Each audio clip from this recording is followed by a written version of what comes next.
할렐루야. 지난 한 주간 잘 지내셨죠? 예수 농부교회 예배에 참석하신 여러분 한 분 한 분을 환영합니다. 사랑합니다. 축복합니다. 다 함께 사도신경을 고백하면서 8월 17일 주일 예배 하나님께 올려드리겠습니다. 나는 전능하신 아버지 하나님 천지의 창조주를 믿습니다. 나는 그의 유일하신 아들 우리 주 예수 그리스도를 믿습니다. 그는 성령으로 잉태되어 동정녀 마리아에게서 나시고 본디오 빌라도에게 고난을 받아 십자가에 못 박혀 죽으시고 장사된 지 사흘 만에 죽은 자 가운데서 다시 살아나셨으며 하늘에 오르시어 전능하신 아버지 하나님 우편에 앉아 계시다가 거기로부터 살아있는 자와 죽은 자를 심판하러 오십니다. 나는 성령을 믿으며 거룩한 공교회와 성도의 교제와 죄를 용서받는 것과 몸의 부활과 영생을 믿습니다. 아멘. 찬송가 321장을 찬송하겠습니다. 321장 날 대속하신 예수께. 날 대속하신 예수께 내 생명 모두 드리니 늘 진실하게 하소서. 내 구주 예수여 나 구주 위에 살리라. 내 기쁨 한량 없으리. 내 갈 길 인도하소서. 내 구주 예수여 날 구원하신 예수를 일평생 의지하오니 날 영접하여 주소서. 내 구주 예수여 나 구주 위에 살리라. 내 기쁨 한량 없으리. 내 갈 길 인도하소서. 내 구주 예수여 주 십자가에 달리사 날 자유하게 했으니 내 몸과 마음을 주 위에 다 쓰게 하소서. 나 구주 위에 살리라. 내 기쁨 한량 없으리. 내 갈 길 인도하소서. 내 구주 예수여 아멘. 기도하겠습니다. 하나님 아버지 감사합니다. 지난 한 주간 동안도 저희들을 눈동자처럼 지켜주셨다가 거룩한 날, 복된 날 주님 성소에 불러주시고 마음과 뜻과 정성을 모두어 하나님 아버지 앞에 예배단을 쌓게 하시니 감사합니다. 저희 예배 받으시고 하나님 아버지 영광 받으시며 저희들 한 심령 가운데 주님 주신 큰 기쁨, 보람, 사명이 있게 하여 주옵소서. 하나님 아버지 감사합니다. 지난 한 주간은 우리가 광복절 기념 주간으로 지켰습니다. 이 땅에 광복, 새로운 빛을 주신 하나님 아버지 감사합니다. 일제 식민지로부터 해방되었고 그동안에 많은 우여곡절이 있었지만 우리 대한민국을 이렇게 부흥시켜 주시고 좋은 나라로 만들어 주신 거 감사합니다.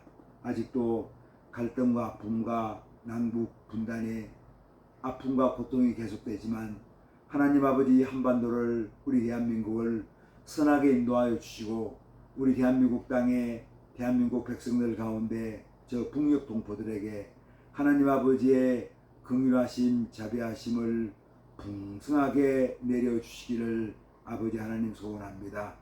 개인적으로 저는 한 주간 살면서 또 주님 뜻대로 살지 못했습니다. 아버지여 긍휼을 베풀어 주시고 저희들 한 10년 가운데 사죄의 은총을 허락하여 주셔서 저희들의 죄를 정결케 하여 주옵소서.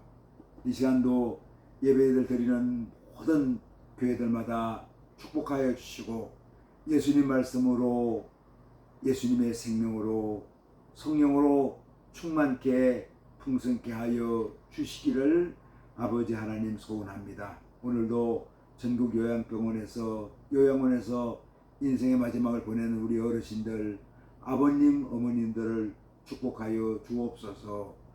군 생활하는 우리 젊은이들을 기억하여 주시고 그들의 근무지 생활관 훈련장을 축복하여 주시고 군 생활하는 동안 우리 예수님과 동행하는 군 생활을 할 수 있도록 인도하여 주시기를 아버지 하나님 소원합니다. 사랑하는 주의 종들이 주님 앞에 기도의 제목을 간구할 때마다 하나님 아버지 응답하여 주시고 응치되는 역사가 있게 하여 주시옵소서. 병든 자들이 있습니다. 연약한 자들이 있습니다. 우리 예수님 피 묻은 손으로 안수하사 정결케 하시고 깨끗게 하여 주시고 온전케 하여 주시옵소서. 오늘도 복음 들고 국내에서 국외에서 선교하는 사랑하는 주의 종들을 기억하여 주시고 눈물로 씨를 뿌리는 자들이 기쁨으로 단을 거두는 역사가 있게 하여 주옵소서. 무더운 여름철입니다. 하나님 아버지 또 우리 교우들 적절한 곳에 휴가도 잘 보낼 수 있도록 인도하여 주시고 또 농부들 이렇게 무더운 여름철이지만 땀 흘리며 일하고 있습니다. 그들의 수고를 기억하여 주시고 하나님 아버지 그들의 수고 가운데 귀한 열매로 나타날 수 있도록 인도하여 주시기를 아버지 하나님 소원합니다. 특별히 한국의 산업 현장을 축복하여 주시기를 아버지 하나님 소원합니다. 또 이렇게 노란봉투법을 이렇게 통과시키면서 참 산업 현장이 많이 어려워질 것 같습니다. 하나님 아버지 기업가와 노동자가 서로 대립이 아니라 하나 되는 상생하는 산업 현장을 허락하여 주시기를 아버지 하나님 소원합니다. 특별히 노조 간부들 많은 탐욕의 무리들입니다. 하나님 아버지 그들의 마음을 선하게 인도하여 주셔서 산업 현장을 탐욕을 인해서 황폐화시키지 않도록 도와주시기를 아버지 하나님 소원합니다. 아직도 기업가 가운데는 잘못된 생각을 가진 사람들도 많이 있을 겁니다. 좋은 마음 주셔서 기업가와 노동자 함께 상생하는 산업 현장을 허락하여 주시고 산업 현장이 아버지여 잘못된 이념의 투쟁 현장이 아니라 아버지 하나님 기업가와 또 권력자들이 하나 되는 서로 일치하는 마음을 모두는 귀한 산업 현장 될 수 있도록 인도하여 주시기를 아버지 하나님 소원합니다. 잘못된 아버지여 정말 이 기울어진 노동 현장 노란봉투법 이 악한 법을 하나님께서 도멸하여 주시기를 아버지 하나님 소원합니다. 그래서 한국 산업 현장의 생태계가 다시 한번 복원될 수 있도록 인도하여 주시고 한국 산업 현장이 활력이 넘치는 그런 현장이 되게 역사하여 주옵소서. 오늘도 말씀으로 저희들을 권면하여 주옵소서. 예수님 이름으로 기도드리옵나이다. 아멘. 하늘에 계신 우리 아버지여 아버지 이름을 거룩하게 하시며 아버지의 나라가 오게 하시며 아버지의 뜻이 하늘에서 같이 땅에서도 이루어지게 하여 주소서. 오늘 우리에게 일용할 양식을 주시고 우리가 우리에게 잘못한 사람을 용서해 준 것 같이 우리를 용서해 주시고 우리를 시험에 빠지지 않게 하시고 악에서 구하소서. 나라와 권능과 영광이 영원히 아버지의 것입니다. 아멘. 오늘 진 하나님 말씀 아모스 7장 7절로 9절까지 말씀입니다.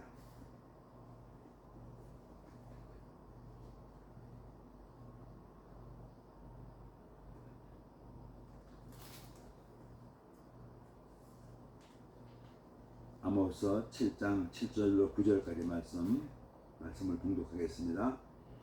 또 내게 보이신 것이 이러하니라. 다림줄을 가지고 쌓은 담 곁에 주께서 손에 다림줄을 잡고 서셨더니 여호와께서 내게 이르시되 아모스야 내가 무엇을 보느냐. 내가 대답하되 다림줄이니이다. 주께서 이르시되 내가 다림줄을 내 백성 이스라엘 가운데 두고 다시는 용서하지 아니하리니 이삭의 산당들이 황폐되며 이스라엘의 성소들이 파괴될 것이라. 내가 일어나 칼로 여로보암의 집을 치리라 하시니라. 아멘.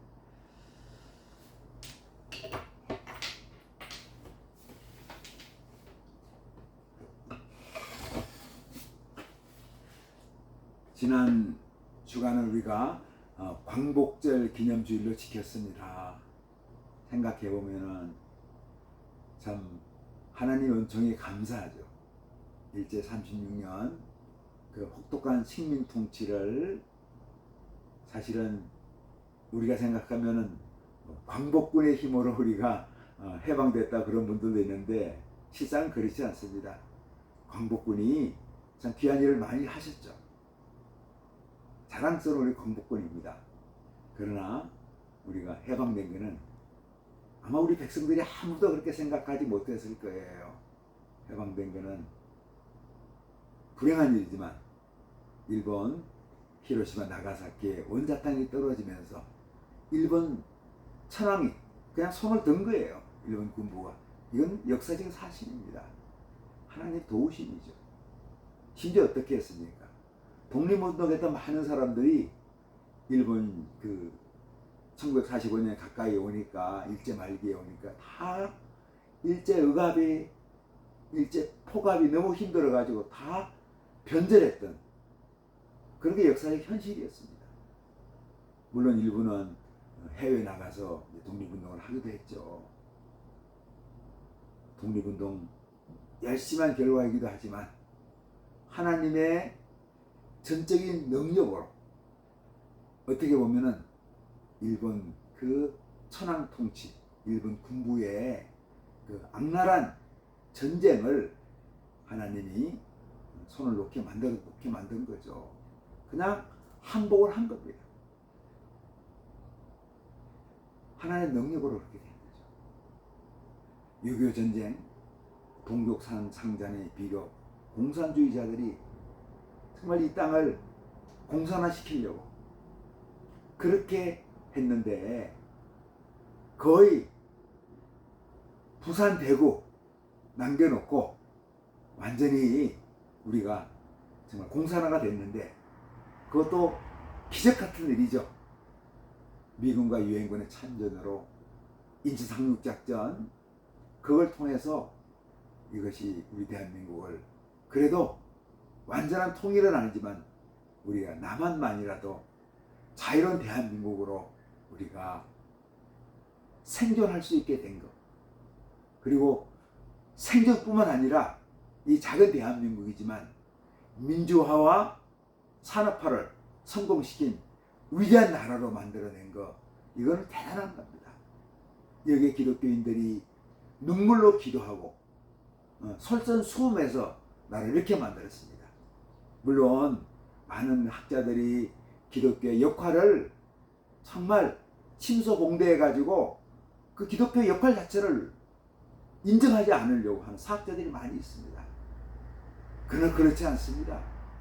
한국의 기독교가 일본 시대의 일제 통치에 반대했던 일들 그리고 해방 후에 눈물로 기도하면서 민주화 산업화에 앞장섰던 이 귀한 일은 아무도 부인할 수가 없습니다.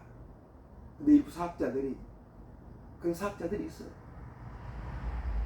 기독교에 대해서 아주 폄훼하고 심지어 기독교에 대해서 저주스러운 얘기까지 하는 것들이 있거든요. 그러나 분명한 것은 한국 기독교는 우리 대한민국 희망입니다. 한국 기독교는 대한민국의 자랑스러운 역사이기도 합니다. 물론 그 안에 많은 아픔과 갈등과 분열과 또 우리 기독교인으로 마땅히 감당하지 못했던 많은 잘못도 있습니다.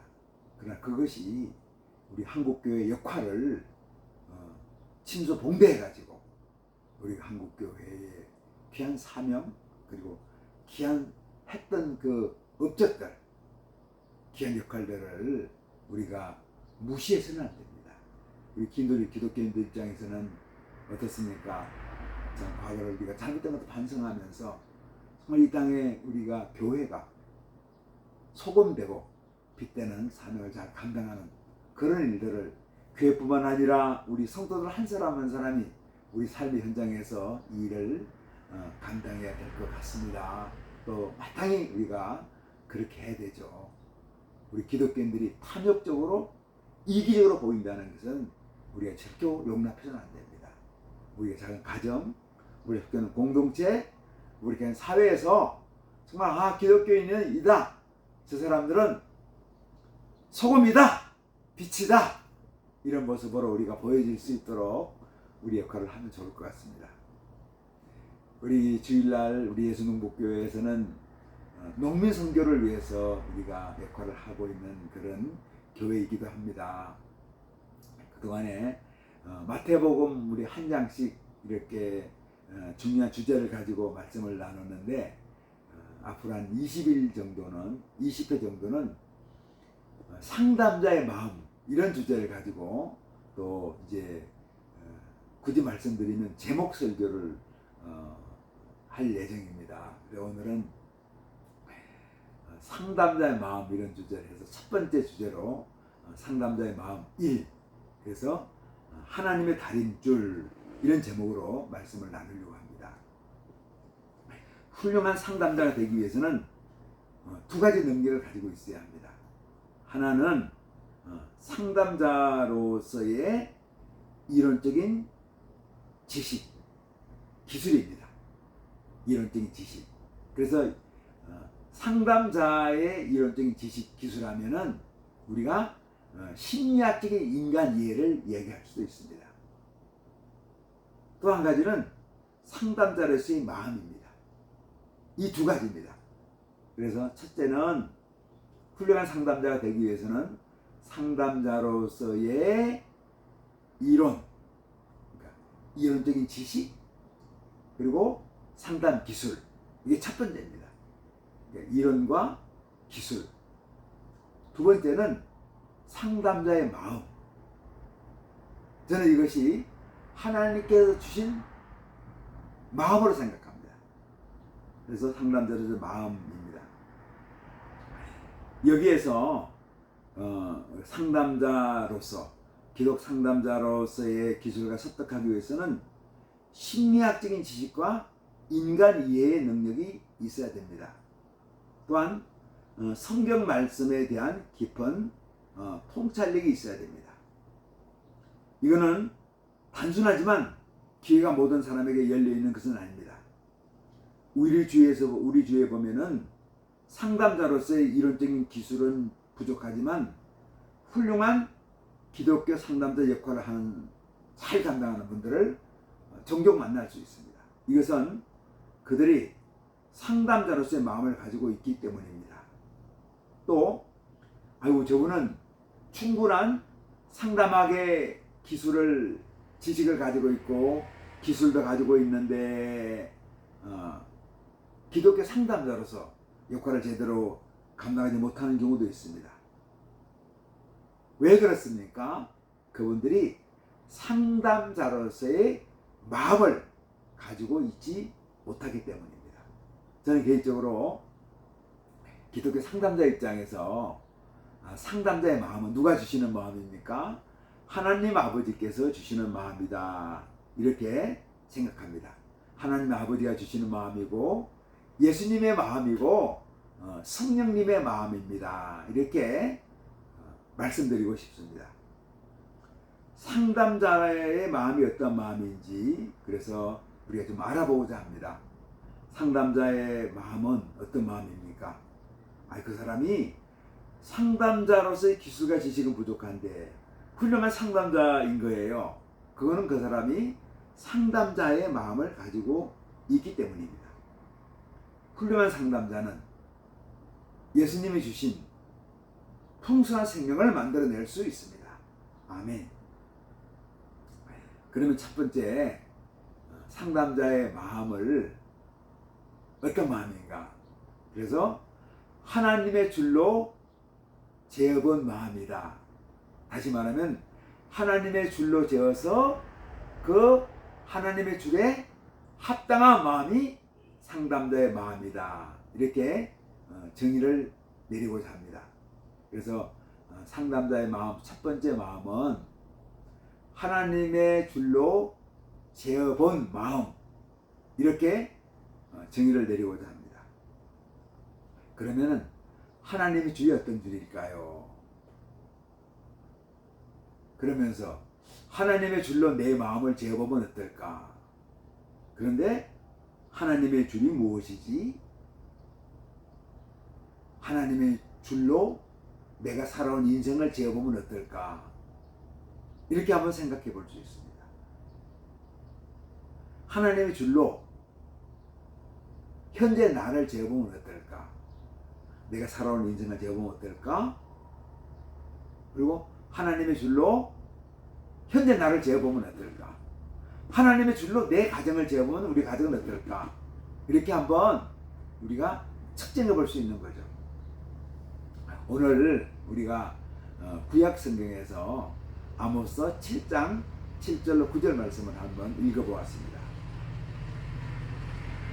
하나님은 선지자 아모스에게 이스라엘 백성을 하나님의 다림줄로 재어보고 기준에 미치지 못하면 벌을 하시겠다, 이렇게 엄중하게 말씀하고 있습니다. 아모스 7장 7절에서 9절 말씀을 다시 한번 봉독을 합니다. 또 내게 보이신 것이 이러하니라. 다림줄을 가지고 쌓은 담 곁에서 주께서 손에 다림줄을 잡고 서셨더니 여호와께서 내게 이르시되 아모스야, 내가 무엇을 보느냐? 내가 대답하되 다림줄이니이다. 주께서 이르시되 내가 다림줄을 내 백성 이스라엘 가운데 두고 다시는 용서하지 아니하리니 이스라엘 산당들이 황폐되며 이스라엘 성소들이 파괴될 것이라. 내가 일어나 여로보암의 집을 치리라 하시니라. 아멘. 제가 하나님의 줄로 재어본다고 말씀을 드렸는데, 그래서 상담자의 마음이 하나님의 줄로 재어서 합당한 마음이 상담자의 마음이다. 첫 번째 상담자의 마음이라고 말씀을 드렸습니다. 여기서 이제 다림줄 이야기가 아모스에 나와 소개되죠. 그 다림줄이 뭔가? 우리 건축가들이, 건축하는 사람들이 다림줄이라는 게 있어요. 전에는 그걸 갖다가, 요즘에 다양한 기계가 나와 있는데, 저 옛날에 저희를 어렸을 때 보면은 건축기사들이 목줄이라는 걸 가지고 이렇게 치기면서 줄을 똥 지는 겁니다. 이렇게 줄이 있습니다. 그리고 또 이렇게 내리는 게 있어요. 내리는 게. 끝에는 뭐가 있냐면 추가 달려 있습니다. 그리고 추가에 달려 있으니까 이제 만류인력의 법칙에서 추는 그 아래로 이렇게 향하지 않습니까? 그래서 줄이 이렇게 있거든요. 그래서 줄을 딱 떼면은 이게 땅하고 수직이죠. 수평하고 수직을 이룹니다. 그래서 이걸 딱 떼면은 기둥이 똑바로 세워져 있는 걸 보게 되고 벽이 똑바로 세워져 있는 걸 보게 되죠. 그래서 줄을 딱 내려놓고 벽을 쌓는데 일정한 거리로 딱 유지하는 거예요. 그럼 벽이 똑바로 세워지는 거죠. 이게 다림줄입니다. 건축기사들이 건물과 벽이 똑바로 세워졌는 것을 측정할 수 있는 도구이죠. 그래서 건물이 똑바로 세워졌는가, 벽이 똑바로 세워졌는가 하는 이 다림줄을 가지고 하나님께서 이스라엘 백성들을 재어본다는 겁니다. 이스라엘 백성들을 재어본다는 것은 이스라엘 백성들을 심판하겠다는 거죠. 여기에서 이삭의 산당들 황폐되며 이스라엘 성소들이 파괴될 것이라.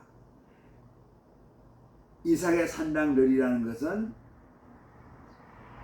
종교 행위를 하는 재단이라고 말할 수 있습니다. 또 이삭의 산당들이라는 것은 아브라함의 아들이 이삭 아닙니까? 이스라엘 민족이라고 말씀드릴 수 있습니다.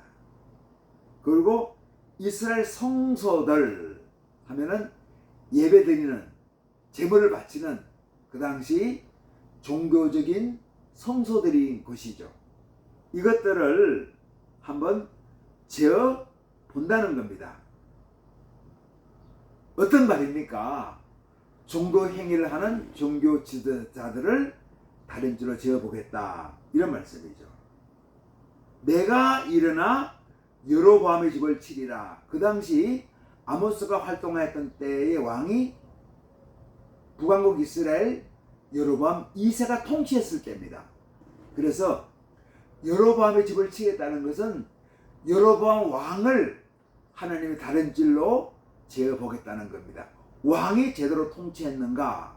그 당시 이제 여로보암 2세는 북왕국 이스라엘이 가장 부흥할 때입니다. 나라가 많이 융성할 때입니다. 나라가 아주 강한 나라가 되었고 외교적으로도 많은 나라가 조공을 바칠 정도로 그 나라가 융성했을 때입니다. 그런데 이 융성한 나라를 하나님의 다림질로 재어 보겠다는 겁니다. 겉으로 보면 나라가 부흥했죠. 융성하고 있습니다. 그러면은 다림질로 재어 본다는 것은 이스라엘 민족, 이스라엘 나라의 외형을 재어 보겠다는 겁니까? 내면을 재어 보겠다는 겁니까? 여기서는 내면을 재어 보겠다는 뜻입니다. 겉으로는 화려합니다. 겉으로는 훌륭합니다. 그러나 내면에 그 속에 들어가 보니까, 그 마음의 심령 깊이 들어가 보니까 이스라엘 민족이 부패되어 있다는 거죠. 그걸 여기에서 말씀하고 있습니다. 재어보며, 그리고 재어봐서 결과가 안 좋으면 심판하겠다고 말씀하고 있습니다. 하나님께서 사울 왕이 마음에 들지 않았어요. 왕으로서 자격 미달입니다. 그래서 새로 왕을 세우려고 사무엘 선지자를 이새의 집에 보냅니다. 그래서 이새의 아들들 중에 왕을 선택하려고 하거든요. 근데 첫 번째 아들 엘리압을 보니까 엘리압이 너무 좋은 거예요. 그래서 기름 부으려고 하니까 하나님께서 말씀이 떨어집니다. 아니야, 내가 그를 보냈다. 그는 내 기준에 맞지 않는다. 그러면서 하나님께서 사무엘 선지자를 통해서 말씀하시죠. 인간은 외형을 보지만 하나님은 중심을 본다. 그렇게 말씀하고 있습니다. 사람은 외모를 보지만 나 여호와는 중심을 본다. 엘리압이 보기에는, 사람 눈에 보기에 너무너무 훌륭한 사람인 거예요. 너무너무 왕 후보로 적합한 겁니다. 그래서 기름 부으려고 했더니 아니야! 그 사람 아니야. 이렇게 버립니다. 그래서 누구 나중에 택합니까? 7명을 세워놨는데 마지막 말째 8째인 다윗은 양을 치고 있었습니다. 다윗을 데리고 오너라! 그래서 데리고 와서 보니까 중심이 합당한 거예요. 그 내면이 하나님 마음에 합당한 겁니다. 그래서 다윗에게 기름을 붓죠. 다윗이 왕으로 서옵니다. 그래서 다름질이 뭔가? 하나님의 기준은 우리의 외모가 아니라, 외형이 아니라 내면, 우리의 중심을 재어본다는 겁니다. 상담자는 스스로 마음을 먼저, 자신의 마음을 하나님 줄로 재어보고 다른 사람을 하나님의 줄로 재어보는 기회가 필요합니다. 아버지가 아들을 바라볼 때도 내 자신의 줄이 아닌 하나님의 줄로 재어봐야 한다는 거죠. 사실 이 땅에 지금 아버지들은 다 상담자들 아닙니까? 그럴 때 아들을 재어볼 때, 딸을 재어볼 때도 어떻게 재어봐야 합니까? 내가 만든 줄이 아니라 하나님의 줄로, 하나님의 다림줄로 우리 아들을 재어봐야 하죠. 우리 딸을 재어봐야 합니다. 사람들은 자기가 만들어 놓은 줄로 자신을 재어보고 다른 사람도 재어봅니다. 이때 사람들이 만드는 측정 기준 줄은 어떻게 됩니까?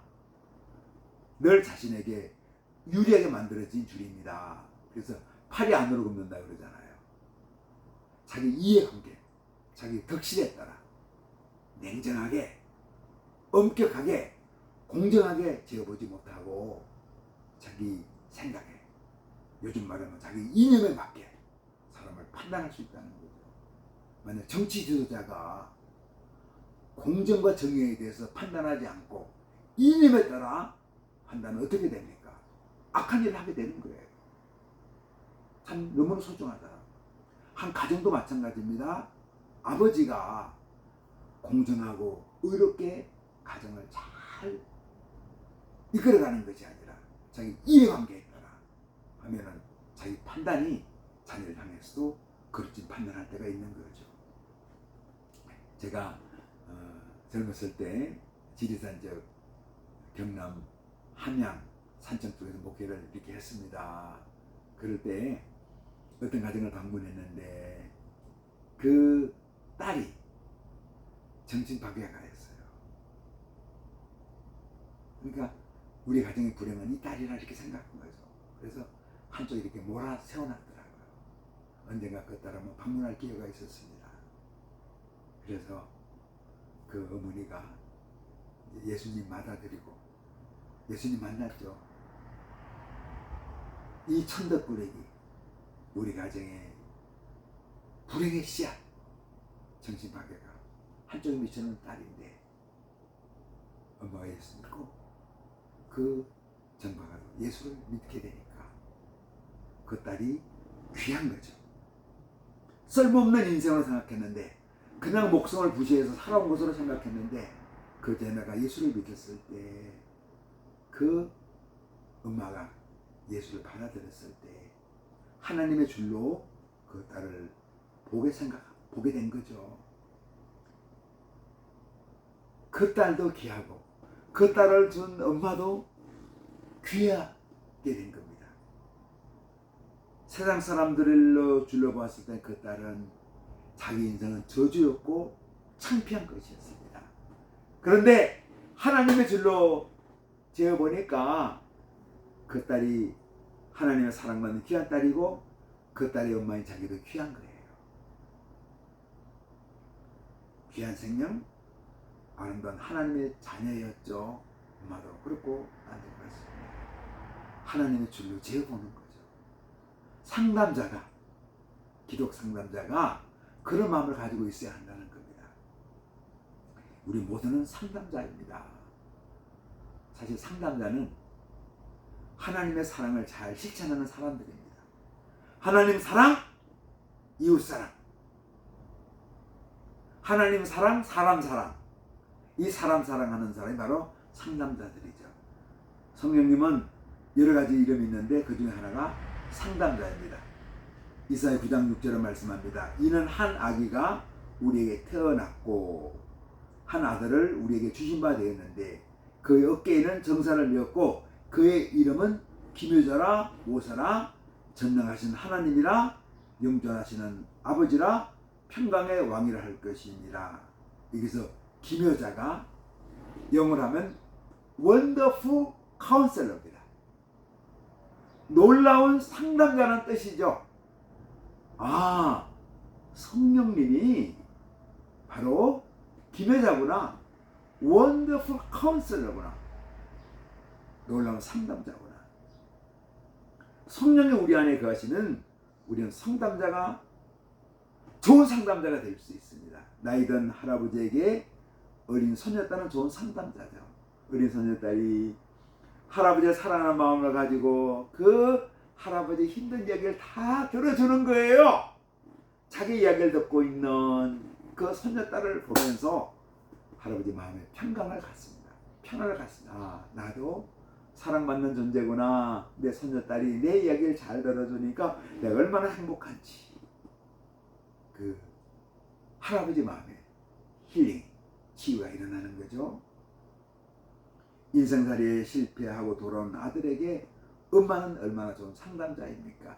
아들아, 아들아, 네가 인생 살면서 많이 힘들었구나. 일이 제대로 되랴 하니까 낙심했구나. 그래도 엄마는 너를 사랑해. 너는 내 사랑받는 아들이야. 하고 이렇게 꼭 안아줍니다. 아버지가 아들을 안아주죠. 이때 엄마는, 아버지는 원더풀 카운셀러, 좋은 상담자죠. 하나님의 줄로 재어보니까 실패한 아들도 귀한 아들인 거죠. 이때 그 아들을 받아들이고 수용합니다. 할아버지의 이야기를 재미있게 듣는 손녀딸, 귀한 상담자입니다. 실패한 아들의 이야기를 들으면서 그 아들을 수용하는 어머니, 좋은 상담자죠. 손녀딸이 할아버지의 용기를 주었고, 엄마가 실패하고 낙심한 아들의 용기를 주었습니다. 하나님의 줄은, 하나님의 줄로 재본 다림줄은 어떤 다림줄입니까? 거절이 아닌 수용하는 줄입니다. 미움이 아닌 사랑의 줄이죠. 강박이 아닌 긍휼의 줄입니다. 그래서 상담자의 마음은 어떤 마음입니까? 하나님의 줄로 재어보고 그 줄에 합당한 마음이 상담자의 마음입니다. 이 상담자는 이 마음을 가지고 내가 상담하는, 내가 관계하는, 내가 돌보는, 내가 만나는 모든 사람들을 내가 수용하고 긍휼을 베풀고 사랑을 베푸는 실천가가 바로 상담자들이고, 이런 상담자의 마음이 하나님의 줄로 지어서 합당한 마음입니다. 우리 모두가 이런 상담자의 마음을 갖고 살았으면 좋겠습니다. 그래서 이웃 사랑을 실천하는, 그래서 궁극적으로 하나님을 사랑을 할 수 있는 그런 하나님의 자녀로 살아가면 좋겠습니다. 기도하겠습니다. 하나님 아버지, 감사합니다. 우리가 상담자로서 좋은 기술과 지식이 필요하지만 상담자의 마음을 갖고 살게 하여 주옵소서. 내가 먼저 하나님의 줄로 내 마음을 재보게 하시고, 하나님의 측정 기준, 사랑과 긍휼과 수용의 마음을 가지고 주변 사람들, 나이, 내가 속한 공동체 사람들 지어보는, 그리고 그들을 사랑하고 수용하고 환영하는 우리들 한신영신령되게 역사하여 주옵소서. 예수님 이름으로 기도드리옵나이다. 아멘. 이제는 우리 각 사람이 구주 되시고 우리 가정 호주 되시며 교회의 무리가 되신 예수 그리스도의 은혜와 하나님 아버지의 긍휼하시고 자비하시고 온전하신 사랑하심과 성령님의 감동, 감화, 교통, 내주 충만케 하는 역사가 여기에 무리수인 주님의 귀한 자녀들과 우리 예수농부교회 위에 주님의 이름으로 모인 모든 한국교회 위에 우리 대한민국 위에 세계 열방에서 주님 나라 위에 애쓰는 하나님의 백성들 위에 이제로부터 영원토록 함께 계시기를 간절히 축원하옵나이다. 아멘. 할렐루야. 예배를 마쳤습니다. 무더운 여름철 온열에 더위에 조심하시고 우리 가정에서 일터에서 좋은 상담자의 마음을 갖고 한 주간을 승리하는 하나님의 자녀로 살면 좋겠습니다. 한 주간 예수님과 함께 동행하는 한 주가 됩시다. 할렐루야.